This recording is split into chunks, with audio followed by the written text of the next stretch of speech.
stops feeling like homework and starts feeling like a conversation with people you actually enjoy spending time with. I'm Emma. And I'm Jack, and I have to say, today I walked into this recording with a coffee in one hand and absolutely zero energy in the other. Zero energy. Why? What happened? Emma, my Tuesday. I need to tell you about my Tuesday before we start anything else, because it was something. Oh no, good something or bad something? The kind of something that you laugh about later, much later, not at the time. Okay, tell me. But first, hello everyone, welcome. If this is your first time here, perfect timing. Today we are talking about daily routines and how to describe your day in English through real conversation, real vocabulary, real life. And if you have been with us before, you already know. No boring textbooks here, no robotic repetition, just two people talking about life, and somewhere inside that, your English grows. Subscribe to Talk Emma, new episode every single day, and share this with one friend who is learning English right now. Okay, your Tuesday, Jack. So, it started at 6:30 in the morning. My alarm went off. Okay, normal so far. Except I apparently turned it off in my sleep. I have absolutely no memory of doing this. None. Oh no. I woke up at 8:45. Jack. I know. My first meeting was at 9. How far is your office from your house? 25 minutes on a good day. 35 on a bad day. That day, it was a very bad day. So what did you do? I jumped out of bed so fast I knocked my phone off the nightstand. It slid under the bed. I had to get back down and find it. So you lost time finding your phone. Precious time. Then I ran to the bathroom. I brushed my teeth in approximately 45 seconds, which I think might be a personal record. Did you shower? Emma, there was no time for a shower. I used, and I say this with complete honesty, I used dry shampoo and hope. Dry shampoo and hope. That is the title of my autobiography, honestly. It should be. Then I grabbed my bag, ran to the kitchen, and I tried to make a coffee because I cannot function without coffee. This is a medical fact about me. A medical fact. Okay. I put the coffee pot in, pressed the button, nothing happened. The machine didn't work? I forgot to fill the water tank. There was no water. No water, no coffee, no functioning Jack.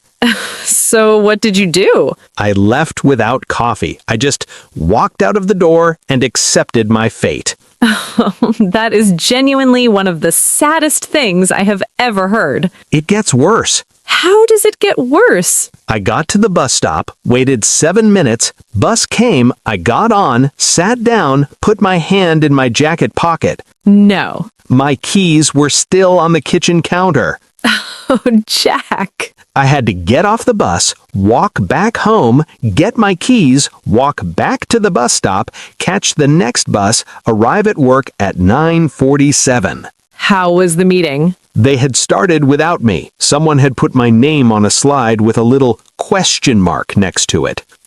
A question mark? Just, Jack, where is Jack? And the answer was, Jack is somewhere between his house and his missing keys, having a crisis. I'm sorry. That is terrible. But it is also the most relatable morning ever. Right? And here's the thing. I think everyone has had a version of that morning. Everyone! Absolutely everyone. And this is actually the perfect way to start today's episode, because today we are talking about how to describe your day in English. And the best place to start is the morning, the sometimes wonderful, sometimes completely chaotic morning. So let's talk vocabulary, because to describe your day in English, you need the right words and the right phrases. And today we're going to look at them all through real situations. Starting with mornings, because mornings are where the day begins and where, as we established, things can go very wrong very fast. So let's start with the most basic morning phrase. My alarm went off. Went off. This is how we describe an alarm starting. Not my alarm rang, although that's also used, but went off is very natural, very common. My alarm went off at 6:30. His alarm went off, but he didn't hear it, which describes me last Tuesday perfectly. And what do people do when their alarm goes off? 2 options. Option 1, I got up straight away, or I got up immediately. Means no delay. Alarm goes off, you get up. You are a morning person, a superhuman. I respect these people, but I don't understand them. Option 2, much more common, I hit the snooze button. The snooze button, the little button that says, not yet, 5 more minutes, please. I hit the snooze button twice before I finally got up. She always hits the snooze button. She's not a morning person at all. And then I got out of bed. Simple, essential, the foundation of every morning. I finally got out of bed at 7. It took him 20 minutes to get out of bed. And sometimes, honestly, I dragged myself out of bed. Oh, dragged myself. This is great. It means you got up, but it was difficult. Your body did not want to cooperate. I dragged myself out of bed after a terrible night's sleep. She dragged herself to the kitchen and stared at the kettle. The kettle stare, a British morning tradition. You just stand there, watching it boil, thinking nothing, feeling nothing, just waiting. Empty but hopeful. That's actually beautiful in a sad way. Now, the morning routine, the things we do every single morning, almost automatically. And these phrases, they are so important for describing your day in English, because when someone asks, "What did you do this morning?" these are the words you reach for. Generally, I had a shower, or in American English, I took a shower. Both correct, both natural. I had a shower and got dressed. I brushed my teeth. I washed my face. I got dressed. And here's a phrase that sounds small but comes up all the time. I threw on some clothes. Threw on means you got dressed quickly without thinking too much about it. I was late, so I just threw on whatever was clean and ran out the door. That is very specifically my Tuesday experience. We're making your Tuesday into a vocabulary lesson. It was worth it. Every painful second of it. Now, breakfast, because breakfast deserves its own section. It does. It's the most important meal of the day, and also the most skipped meal of the day. I had breakfast. General. Something. I skipped breakfast. Nothing. No time. No food. I grabbed something on the way. Quick. In a hurry. Maybe a banana. Maybe a sad cereal bar. I grabbed a coffee and a croissant from the cafe near the station. Grabbed, this is such a useful word for mornings. It means took quickly, without sitting down, on the move. I grabbed my bag and headed out. She grabbed a quick breakfast before the school run. The school run, British English for taking children to school in the morning. Very chaotic, very stressful, involves a lot of grabbing. And a lot of, where are your shoes? Always the shoes. Now, getting to work or school, because this is such a big part of daily life and such a common conversation topic. When someone asks, how do you get to work, what do you say? I take the bus. I take the train. I drive to work. I walk. It's only 15 minutes. Lucky you. I cycle, becoming more and more common. And then the commute. This is the word for the journey between home and work. My commute takes about 30 minutes. Her commute is really long, almost an hour each way. I use my commute to listen to podcasts, which, if you are listening to this on your commute right now, you are absolutely doing the right thing. Excellent choice. And then you arrive. I arrived at work at 9. Or, less happily, I got to work late. I rolled in at 9:47 with no coffee and a question mark on a slide. Very specific, very Jack. Okay, work and school, because most people's days have a big chunk of doing something, working, studying, being somewhere they have to be. And describing that in English, there are some really useful phrases. I had a busy morning. Things were pretty quiet today, actually. I was snowed under with work.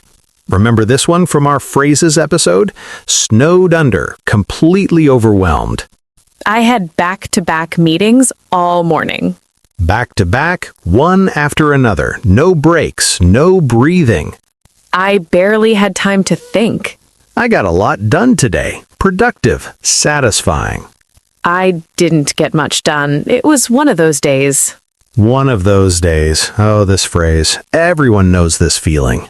One of those days where nothing works quite right, where you feel like you're walking through mud, where you achieve approximately nothing. And yet somehow the day still ends, which is a miracle, honestly. It really is. And then, the beautiful moment, I finished work at 5. Or I called it a day. Called it a day. Decided to stop working. Enough. Done. Finished. By 4 o'clock, I was so tired I just called it a day. We were making no progress, so we called it a day and went home. One of the most satisfying phrases in English, honestly. Called it a day, yes. Goodbye, work. See you tomorrow.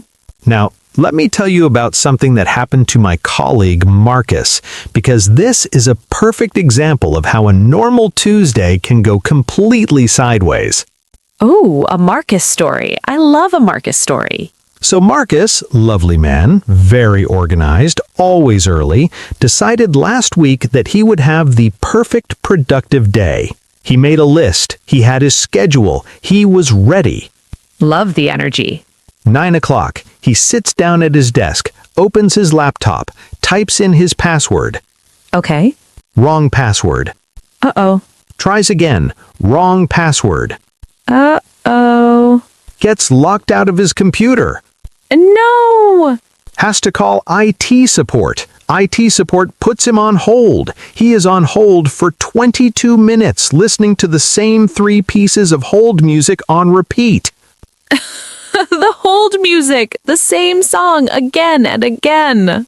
By the time IT unlocks his computer, it is 9:35. He has lost 35 minutes of his perfect productive day. And how does Marcus respond to this? He makes a new list, adjusts his schedule, decides the day is still salvageable. Salvageable means it can still be saved, fixed, made okay. He starts working. 11 o'clock, he has a meeting. He goes to the meeting room. Nobody is there. Nobody? The meeting had been moved to a different room. Nobody told Marcus. Oh, poor Marcus. He finds the right room 12 minutes late, sits down, the meeting is almost over. His contribution, 1 nod and a thumbs up.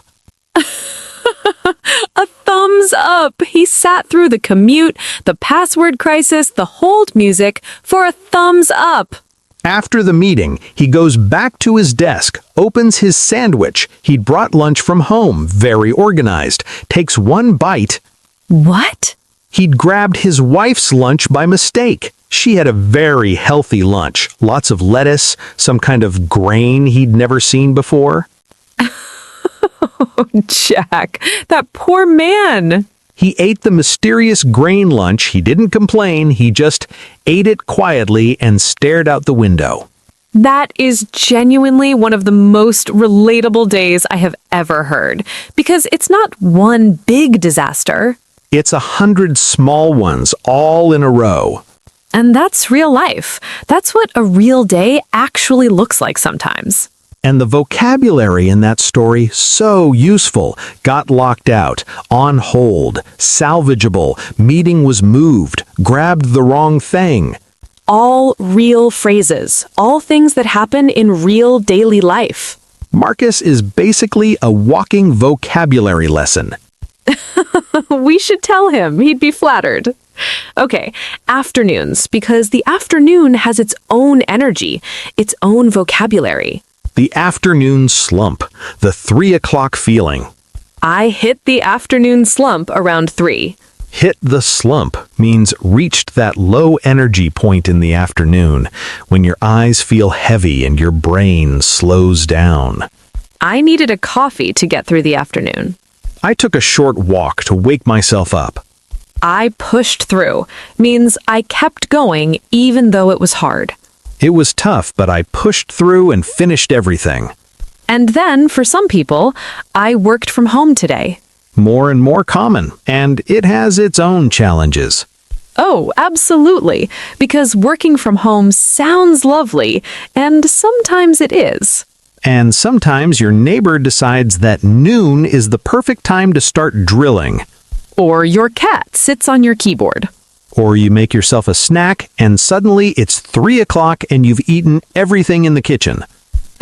The working from home snack spiral. Very real, very dangerous. I got distracted working from home. It's hard to switch off when your office is your living room. Switch off means stop thinking about work, mentally leave work even when you're physically still at home. I struggle to switch off in the evenings. She finally switched off after her evening walk. Evenings. And I love talking about evenings because I think evenings tell you a lot about a person. How so? What you choose to do with your free time when the day is done, that's personal. That's yours. I got home around 6. I was exhausted, so I just crashed on the sofa. Crashed, fell onto heavily, collapsed, with great tiredness and relief. After that day, I just crashed. I made dinner, or I cooked something, or I ordered takeaway. Ordered takeaway. British English for ordering food to be delivered. American English, ordered takeout. I couldn't face cooking, so I ordered takeaway. Couldn't face. Didn't have the energy or desire to do something. She couldn't face another meeting. Very useful phrase. Very honest phrase. And then winding down. The end of the day. I watched something on TV. I read for a bit. I went for a walk after dinner. I called my mom. This one is so common and so warm. I caught up with a friend. Talked to someone you haven't spoken to in a while. I had an early night. Went to bed earlier than usual. I stayed up too late. The opposite. You know you should sleep, you do not sleep. I went down a rabbit hole on YouTube. Went down a rabbit hole. Started with one video or article and kept clicking and reading and watching until suddenly it's midnight and you've learned everything about the history of competitive cheese rolling.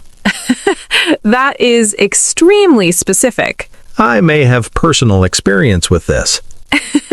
Competitive cheese rolling? It's fascinating, Emma. People chase a wheel of cheese down a very steep hill. Someone always gets hurt. Everyone cheers. It's a whole event. This is exactly what went down a rabbit hole means, everyone. You start somewhere normal. You end up watching cheese rolling at midnight. No regrets. No regrets. Let's do something practical now, because I want our listeners to be able to actually describe their own day in English after this episode. Yes, let's walk through a full day, from beginning to end, using all the phrases we've covered. Okay, I'll describe my ideal day. Not my Tuesday, my ideal day. Your Tuesday was educational. Your ideal day will be aspirational. Exactly. So, ideal day. My alarm went off at 7. For once, I didn't hit the snooze button. Already unrealistic, but go on. I got up straight away, had a shower, got dressed properly, not just threw on whatever was nearest. Growth. Real growth. I had a proper breakfast, sat down, ate it, didn't eat it standing up while searching for my keys. The dream. My commute was smooth, got a seat on the train, listened to a podcast. Hopefully this one. Arrived at work on time, had a productive morning, got a lot done, had a good meeting where I actually contributed more than a thumbs up. The Marcus reference. Had a good lunch outside, actual food, not mysterious grain. Poor Marcus. Pushed through the afternoon slump with one coffee and a short walk. Finished everything on my list. Called it a day at 5:30. On time. Got home. Cooked a proper dinner. Didn't crash immediately on the sofa. Well, maybe a little. Watched one episode of something. Read for a bit. Had an early night. Slept well. That sounds like a genuinely wonderful day. It does. And notice, I described an entire day using nothing but natural, everyday English phrases. Alarm went off. Didn't hit snooze. Got up. Had a shower.